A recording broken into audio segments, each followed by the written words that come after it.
We are never not nothing. I want to get a little shout out to the strong women that keep this place going, because they are grafting behind the scenes right now.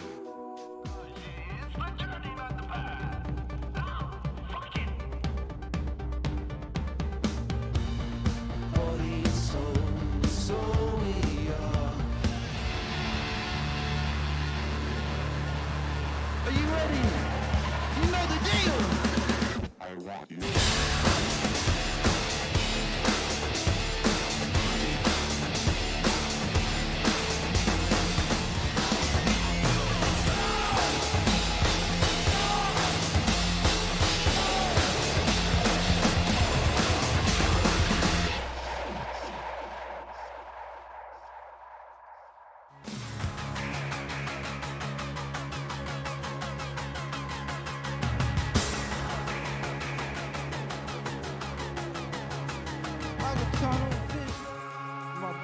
Permanently twisted.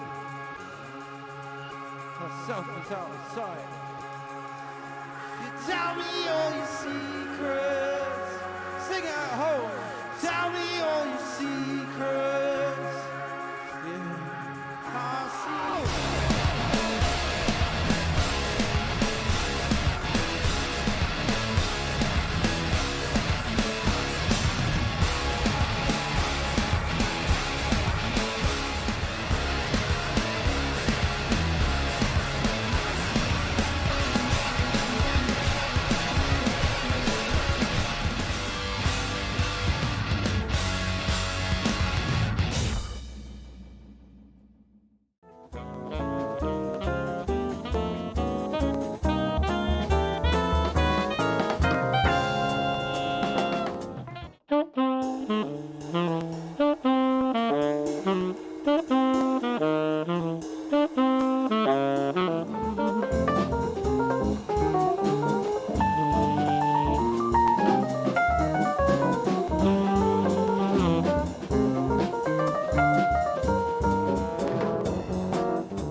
To Beth and Dom for doing a great job with the sound. Sounds mega up here, and hopefully it looks great at home.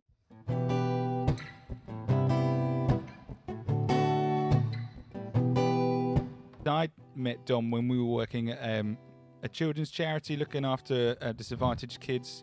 So I was always hanging out with Dom at bits and bobs, and then when she started seeing Space, I got to know Space through Dom. So really that's the key to our relationship. We would chat late into the night, and that's how I think we started talking about Devolver first, wasn't it?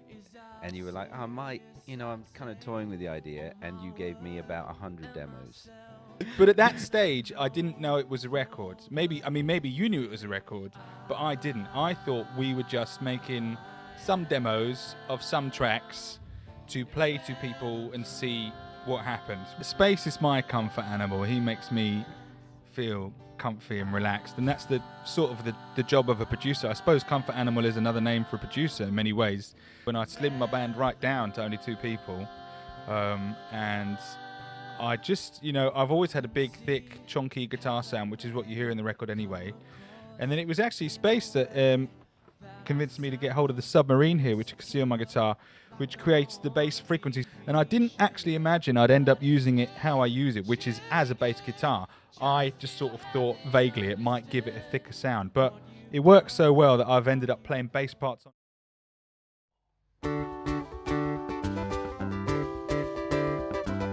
It's my pleasure to welcome our guest, CEO of one of the biggest ticketing companies in the world. That's it. I like drum roll, please. Rob Wilmshurst of Sea Tickets. Thank you. Thanks for having me. Yeah, welcome to the Boileroom. Welcome to Guildford. We now have offices in LA. Where else? Los Angeles. Yep. Nashville, London, Amsterdam, then Groningen, Paris, then Marseille, Lisbon, and Berlin. I think I've ticked all the boxes. Oh, hang on. No, we have Zurich as well. I used to have an office on the top floor of this in the building in Nottingham, and on a desk on the corner by the window was the computer, and that was the internet computer. And every time we sold a ticket through this, it went ping, right? Then we did a spy skills, and it was a Saturday morning. Something came in, beep, beep, beep, beep, beep. Oh, what a mess! And then we realised there's something in this internet thing. Way ahead. With the sole agents for the Diana Museum. Yeah. Again, it was before the internet, and it was very much a custom job. We want you to produce an invitation or a letter. Yeah. You take the booking, and then you mail merge it, and you send a letter with a family seal on, and all this type of stuff. It's very, very personalised. It was a real challenge. Right now, we'd sell something like that in an hour, if that. Yeah. But it took all week. But it did open the doors to other things coming outside of music. So the business started to change from that point. Someone knocks on the doors and says, I've got this, do you want to do it? You say yes or you say no. We're a business that tries to say yeah.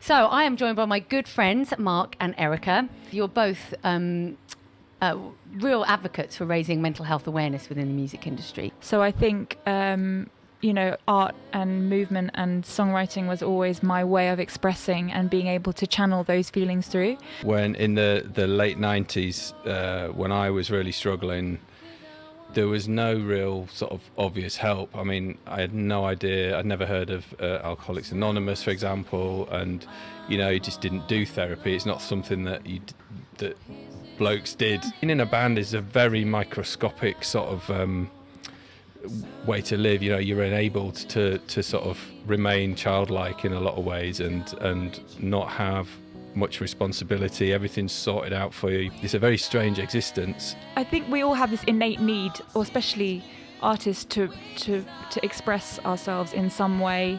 You be vulnerable with the people that deserve your vulnerability. My driver is that I don't want anyone to have to search and struggle for the information that my manager Lee and I did. It feels like more of a level playing field now. Yeah. But the truth is it's not, because there's a need for more content. It's about getting heard above the noise. I'm constantly saying to a lot of artists is that you're doing amazing because you've written a song. Yeah. That's it. That full stop.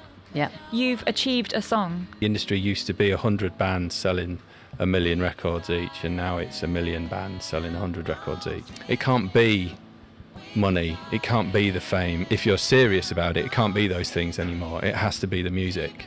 The days when I struggle, because I do still struggle quite often, it's as simple as gratitude. What am I grateful for? I've got a roof over my head. I've eaten today. I'm not freezing cold. I'm okay.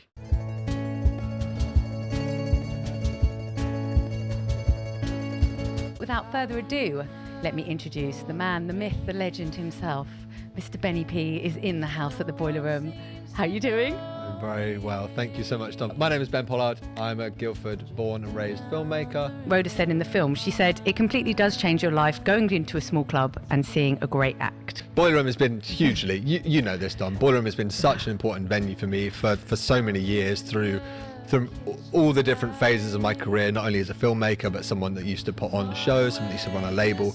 Having a venue to affiliate with and have my back it's been so important. And likewise, to have a space in which I've been able to support and grow my skills and use those skills to help has been instrumental in my life. Boileroom is top of my charts, to be honest. There's a ton of venues, so much of the work I do is 99% is music stuff, and so much of that is live music. So it wasn't until just the other day, quite boring here, strap yourselves in folks, I was doing my tax return that I warned you, that I realised, and looking at that chunk of time in which it was due, so much of my work was through live music. It was really a penny drop moment. Yeah, man, indie venues are well good. They're brilliant. My mother worked 15 hours, 5 days a week. Today we're going to be having a chat with SPACE and Joe Talbot, who is the front man of Idols. And he said, one day, this band has asked me to manage them. Would you go see if you want to work with them? And I was like, yeah, okay. He'd sent you to see the back scenes and meet them with the potential of going on tour. And you'd got drunk and got in a fist fight outside their tour bus. You just reminded me of one of the first times I realised that I as a professional musician, you can't act like the alcoholic drug bag that I was and get anywhere. It's ego, isn't it? It's the energy on stage and performance is ego, and working on your ego in a way where it works it works harmoniously with each other, and that balance is something that you basically worked on for 4 or 5 years. The vulnerability of the human soul is captured through brilliance, through skill, and you can't do that until you work your ass off as an artist, I think, and learn your craft, then learn your language as an artist. I'm playing our music for myself as much as anyone else. Yeah. It needs to stay selfish, otherwise it won't be good. That being said, we're basically in charge of a lot of people's safety, and if I do see someone being a dick, then I'll try and call it out. Excuse the pun, if any of Idols were idle, there was trouble. I learnt that their energy was best captured with everyone together. Just screaming at each other with gaffer-taped headphones. Oh my God. Beats, listening to a snare being tuned for half a day. That was sick. I mean, that's the first days, you know. That's why I send you all out to get sandwiches. Can we carry on now? Yeah. No, I want to say thank you to Dominique. Oh gosh.